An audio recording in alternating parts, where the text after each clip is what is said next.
Assalamualaikum warahmatullahi wabarakatuh. Halo teman-teman, selamat datang di Posting Podcast Stunting bersama dengan saya Alia Intan Prastya, nomor absen 5 dari kelas 1141.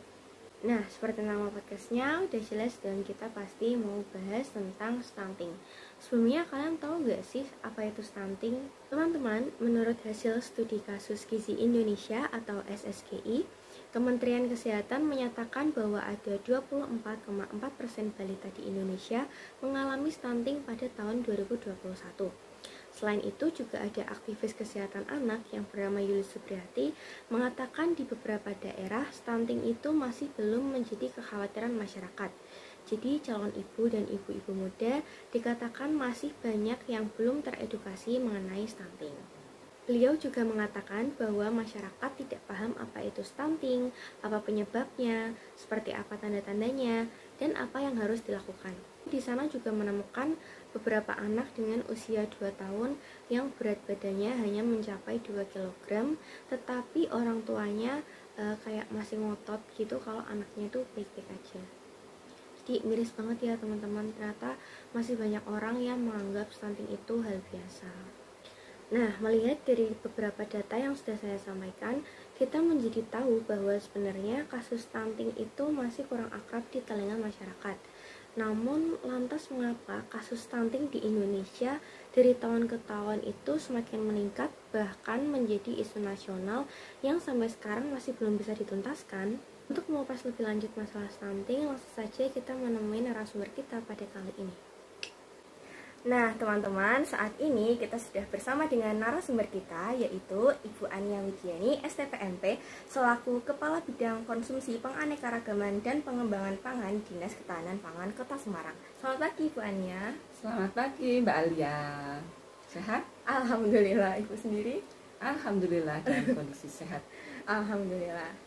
Nah, Bu Ania, sekarang kan stunting kan lagi dibahas di mana-mana ya. Itu juga merupakan isu nasional yang lagi berkembang banget di Indonesia. Sebenarnya apa sih Bu stunting itu? Baik, Mbak Alia.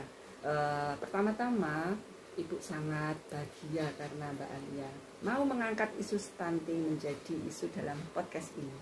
Memang benar bahwa stunting itu sedang menjadi isu nasional dan penanggulangannya menjadi prioritas nasional. Nah, sekarang pertanyaannya, stunting itu apa sih? Nah, jadi stunting itu adalah kondisi gagal tubuh yang dialami terutama di 1000 hari pertama kehidupan atau kita kenal sebagai 1000 HPK dan disebabkan oleh kekurangan gizi kronis. Itu definisinya Mbak Alia. Tadi kan Ibu kan sempat menjelaskan bahwa penyebab stunting itu kan kekurangan gizi kronis. Sebelumnya bisa dijelasin dulu nggak sih Bu, kekurangan gizi kronis itu apa? Baik Mbak, jadi kekurangan gizi kronis itu kekurangan gizi yang berlangsung terus menerus dan dalam waktu yang lama. Penyebabnya itu ada macam-macam Mbak Alia. Jadi ini kan tadi kita membahas di 1000 HPK ya. 1000 HPK itu 9 bulan ibu mengandung, itu janin itu 9 bulan usianya, kemudian ditambah 2 tahun setelah dia lahir. Masa itulah yang disebut dengan golden age atau masa emas pertumbuhan.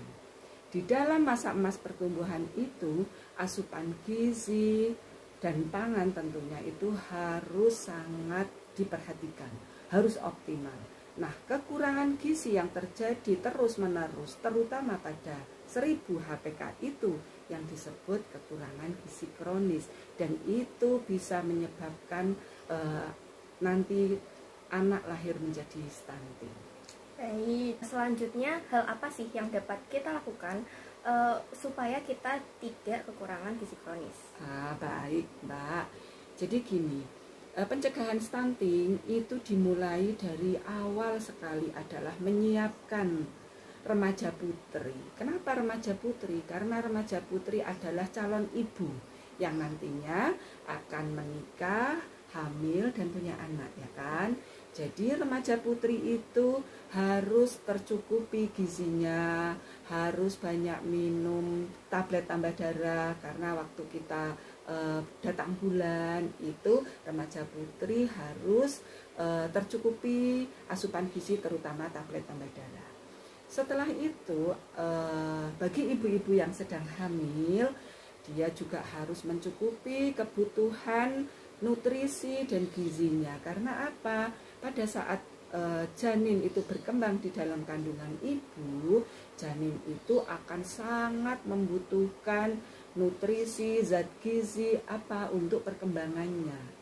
Pada saat ibu hamil kok tidak memenuhi asupan gizinya atau dia makannya itu asal-asalan begitu ya Mbak ya, itu akan sangat berbahaya bagi perkembangan atau pembentukan seluruh organ dan tubuh si bayi. Jadi masa hamil itu tetap harus disupport gizi yang bagus. Terutama apa? Terutama misalnya sumber protein hewani, karena sumber protein hewani itu di dalam tubuh menjadi sumber zat pembangun. Nah, kemudian prosesnya setelah ibu melahirkan, bayi ini mulai dari 0 sampai 6 bulan harus diberikan ASI eksklusif. Tapi pemberian ASI eksklusif selama 6 bulan itu, ini yang perlu dicatat. Ibu menyusui harus juga diberikan gizi yang sangat memadai, yang cukup. Karena apa? ASI yang dikeluarkan biar berkualitas, dan ASI ini akan menjadi sumber nutrisi bagi bayi usia 0 sampai 6 bulan. Kemudian setelah bayi 6 bulan sampai dengan 2 tahun, tadi kan kita bicara 1000 hari pertama kehidupan itu kan dari 9 bulan di kandungan dan saat bayi sampai usia 2 tahun. Itu adalah golden age tadi ya, usia emas pertumbuhan. Di situ juga si anak-anak ini harus mendapat asupan, harus mendapat pemberian gizi yang sangat cukup. Ada 3 zat gizi yang diperlukan oleh tubuh secara umum, yaitu sumber karbohidrat, Mbak Alia pasti tahu ya kan, sumber karbohidrat, lalu sumber protein, dan sumber vitamin dan mineral. Pembentukan atau sebagai zat pembangun itu adalah dari sumber protein. Sumber protein ada 2, yaitu sumber protein hewani dan sumber protein nabati. Dua-duanya itu sangat dibutuhkan untuk membangun seluruh sel, seluruh tubuh bayi sampai dengan usia 2 tahun. Sehingga pada saat usia golden age ini, satu asupan protein yang sangat dibutuhkan, terutama lagi dari sumber protein hewani. Begitu Mbak Alia. Baik, Bu Ania, saya kan pernah baca-baca artikel nih banyak di internet yang bilang kalau sebenarnya masalah stunting ini masih kurang terdengar di khalayak masyarakat. Jadi sebenarnya pemerintah tuh udah ngelakuin apa aja sih Bu buat stunting ini? Baik Mbak Alia, jadi benar bahwa stunting ini merupakan isu strategis nasional yang penanggulangan dan pencegahannya itu harus dilakukan oleh semua pihak, tidak hanya pemerintah bahkan, tapi juga masyarakat secara umum, perguruan tinggi, dunia swasta, dan media itu harus bersama-sama untuk pencegahan dan penanggulangan stunting. Nah, pemerintah apa? Pemerintah mempunyai visi Indonesia Emas di 2045. Di situ kita mempunyai bonus demografi, di situ kita kepengen sumber daya manusia Indonesia itu menjadi sumber daya manusia Indonesia yang unggul, yang maju dan bisa bersaing di dunia internasional. Nah, kalau sumber daya manusia yang kita angan-angankan menjadi sumber daya manusia yang unggul ini kok ternyata banyak terkena stunting, pasti cita-cita ini akan sulit terwujud, ya kan? Sehingga pencegahan dan penanggulangan stunting ini mulai dari pemerintah pusat, pemerintah provinsi, pemerintah daerah di kabupaten kota, bahkan kalau di Semarang itu sampai dengan kecamatan, kelurahan, semua bergerak bersama untuk penanggulangan dan pencegahan, terutama pencegahan dan penanggulangan stunting. Gitu Mbak. Kalau caranya sendiri? Nah, kalau caranya itu dibagi menjadi dua. Pencegahan dan penanggulangan stunting itu ada yang bersifat intervensi spesifik dan intervensi sensitif. Intervensi spesifik itu dilakukan oleh bidang-bidang kesehatan. Jadi kayak tadi ya, Mbak Alia pasti sebagai remaja putri di sekolah mendapatkan tablet tambah darah kan? Benar. Iya, dari mana Mbak? Dari Dinas Kesehatan. Jadi intervensi spesifik itu menyangkut misalnya pemberian tablet tambah darah, kemudian bagi ibu hamil dipantau perkembangan kehamilannya, diberikan vitamin-vitamin, diberikan makanan tambahan. Kemudian setelah anak lahir juga dipantau di posyandu ya kan, ada tahu di tempat Mbak Alia ada posyandu, di situ anak-anak terutama balita ini dipantau perkembangannya, diberikan supporting gizi dalam bentuk pemberian makanan tambahan, dipantau imunisasinya. Kemudian setelah itu juga selalu ditimbang, diukur tinggi badannya.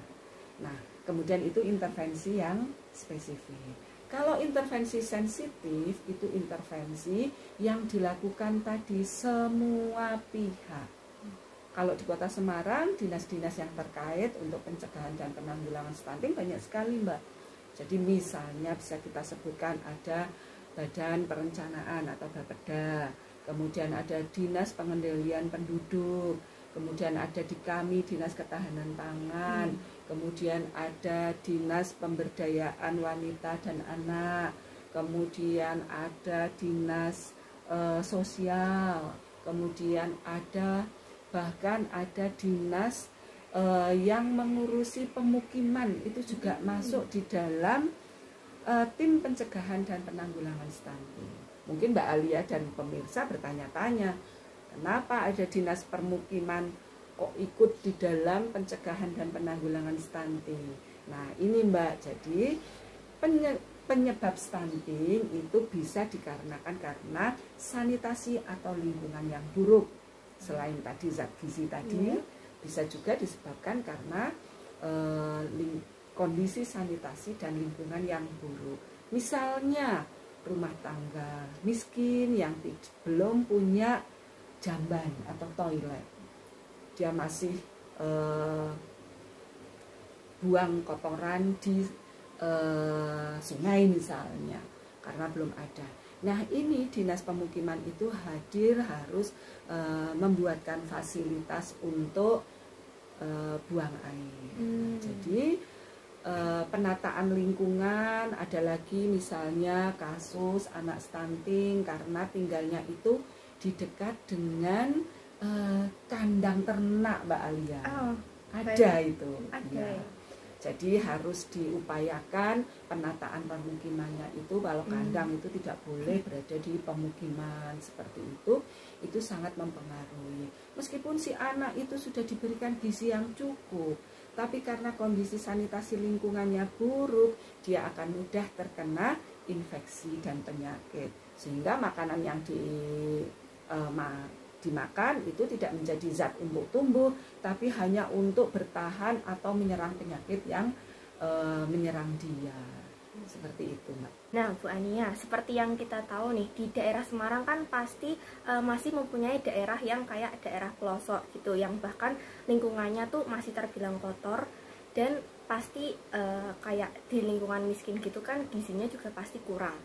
Nah, bahkan di daerah-daerah pelosok gitu kan akses internet kan pasti juga masih jarang kan, Bu. Nah, itu gimana caranya pemerintah buat sosialisasi ke masyarakat yang di daerah pelosok itu? Baik, pertanyaannya bagus sekali. Jadi gini, Mbak Alia dan pemirsa, bahwa pemerintah Kota Semarang itu sangat-sangat konsen dalam pengentasan atau pencegahan dan penanggulangan stunting. Jadi yang pertama tadi intervensi spesifik oleh Dinas Kesehatan itu berbagai upaya dilakukan. Kemudian intervensi sensitif yang dilakukan oleh berbagai pihak.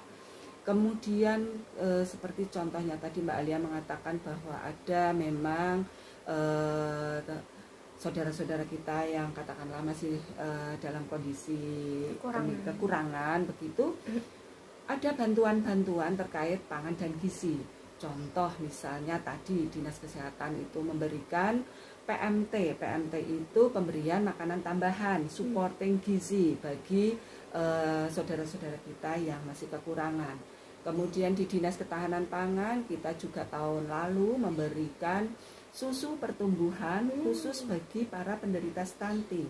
Penderita stunting kita pada tahun 2022 kemarin itu masih cukup banyak, Mbak. Jadi per Agustus 2022 kemarin itu kita masih memberikan kepada 1.367 balita stunting yang kita upayakan diberi tambahan gizi berupa susu pertumbuhan itu setiap bulan diberi 4 dos. Selama berapa? Selama 10 bulan. Ya, jadi itu diharapkan cukup membantu begitu. Kemudian kalau terkait dengan informasi, tentunya kami dinas-dinas terkait ini memberikan edukasi, sosialisasi kepada masyarakat itu melalui berbagai cara. Tentu kita menyadari bahwa tidak semua keluarga juga bisa akses sosial media gitu ya. Sehingga selain kita memberikan edukasi, sosialisasi, pemahaman pada masyarakat itu melalui media, dari berbagai media, bisa media massa, cetak maupun elektronik, dan yang paling kita familiar sekarang ini adalah tentunya sosial media. Tetapi juga cara-cara tatap muka atau cara-cara manual itu masih tetap kita gunakan, misalnya di pertemuan ibu-ibu PKK. Itu juga kita sampaikan terkait dengan pencegahan dan penanggulangan stunting. Kemudian sosialisasi kepada lewat pengajian-pengajian, organisasi pengajian wanita, begitu kan, karena ini stunting ini juga kita lebih kepada konsen juga kepada wanita ya Mbak, dari semua cerita yang sudah saya sampaikan tadi. Selain itu juga kita mulai mengedukasi terkait stunting, pangan dan gizi ini lewat sekolah. Jadi anak-anak SD, anak-anak SMP, kemudian siswa SMA itu Bapak Ibu gurunya kita bekali dengan materi-materi terkait pangan dan gizi dan pencegahan penanggulangan stunting. Jadi semua media, semua cara kita lakukan untuk sosialisasi ini. Jadi semua cara udah dicoba ya? Kita coba dan akan terus kita coba. Ibu, kemarin kan saya kan menyempatkan diri nih buat tanya-tanya ke beberapa teman saya mengenai pemahaman mereka tentang stunting. Terus saya nemu yang unik nih Bu. Jadi ada teman saya yang bilang stunting itu sama dengan cebol. Itu benar gak sih Bu sebenarnya? Itu pertanyaan yang luar biasa bagus juga. Jadi pemahaman kita stunting memang harus kita paskan ya, kita luruskan. Memang Mbak Alia, memang sampai dengan sekarang ini pengukuran dan kemudian pemberian istilah kepada stunting itu baru memang mengacu pada tinggi badan. Jadi stunting itu selain yang saya sampaikan di depan, itu adalah pada saat kondisi anak itu tinggi badannya kurang dari tinggi badan yang seharusnya di usia itu. Nah, kemudian tidak salah teman Mbak Alia itu, kalau begitu stunting itu sama dengan cebol gitu ya. Tapi kita bisa jelaskan di sini bahwa pemahaman itu bisa benar, tapi juga bisa kurang benar.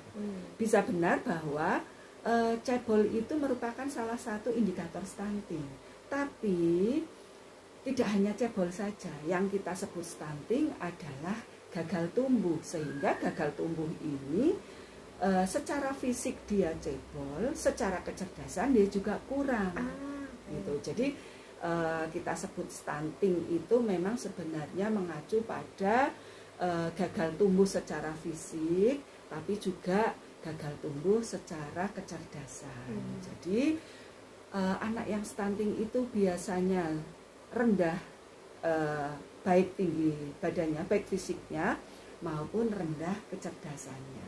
Nah, itu yang kita upayakan untuk anak ini bisa mengejar ketertinggalan, dan syukur-syukur itu tetap kita upayakan bisa sembuh atau normal kembali. Berarti sebenarnya bisa sembuh ya, Bu? Ada beberapa pendapat, Mbak, kalau terkait kesembuhan. Jadi tergantung dengan seberapa parahnya nih. Kalau yang sudah kronis sekali itu biasanya upaya-upaya yang dilakukan itu adalah untuk mencegah agar dia tidak bertambah parah. Tetapi pada gejala-gejala yang masih mungkin belum terlalu parah, belum terlalu lama, upaya-upaya yang kita lakukan, intervensi gizi, kemudian perbaikan sanitasi lingkungan, pemahaman kepada orang tua, itu kita harapkan bisa menyembuhkan. Gitu. Kita artinya bisa dioyake lagi, bisa dikejar lagi pertumbuhannya itu menjadi seperti anak normal seusianya. Nah, baik Bu Ania, sebelum kita mengakhiri podcast kita pada kali ini, barangkali Ibu punya pesan-pesan buat teman-teman di luar sana dan keluarga-keluarga lain, bagaimana sih caranya biar keluarga kita tuh terhindar dari stunting? Ya, itu penting sekali, Mbak.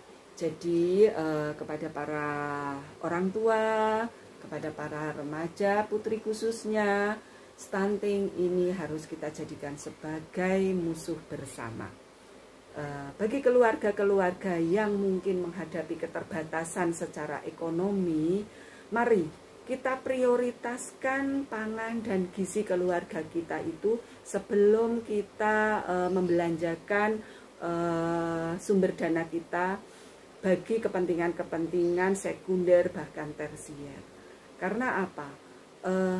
Dengan kita mengalokasikan pendapatan kita untuk pemenuhan gizi keluarga yang sebaik-baiknya, insya Allah anak-anak kita, keluarga kita akan tumbuh dengan sehat, aktif, dan produktif, tidak mengalami stunting. Karena kalau ada keluarga kita yang semoga saja tidak ada stunting, tapi seandainya sampai terjadi stunting, itu akan banyak memerlukan penanganan-penanganan, banyak memerlukan waktu, tenaga, biaya untuk menyembuhkan.